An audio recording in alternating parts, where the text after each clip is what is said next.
There's so many more questions in the Tyler Goodrich case that I am so interested in getting the answers to.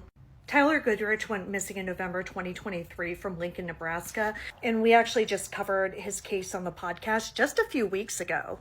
His remains were recently found, unfortunately, but what's crazy is that they were found 1,000 yards from his house and about 15 yards from the road in an area that was extensively searched over the course of many weeks after he went missing. Now, this isn't a case where investigators think that he was placed there later after the searches. They do say that he looks like he had been out there for over a year. And for a podcast that covers solely unsolved missing persons cases, many of whom go missing, in or around the wilderness, this is really interesting to me that somebody could be so close and in a search area and is still missed. But when I say I have a lot of questions about this, it's not even really about that. It's what police said.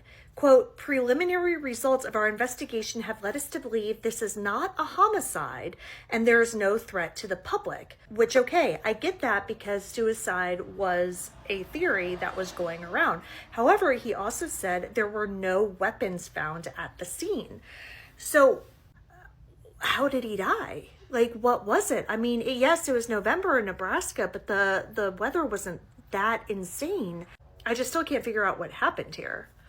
Police also said that they performed the autopsy on Monday, which is yesterday. It was Monday, March 11th.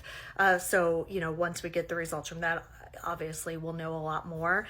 But I just feel so awful for his friends and family. And his dad, Lonnie, has been very vocal throughout this entire thing. And I just read a quote from him in an article that came out today, which is just devastating. You had that moment, and it was a mixed moment, said Tyler's father, Lonnie. A moment of, we have him, thank God. But then the reality of, we have him, oh my God. But like he also said, this piece of history will be forgotten. And he's right, because Tyler leaves behind children. He leaves behind friends, family, a legacy of kindness and love. And that's what people will ultimately remember about him.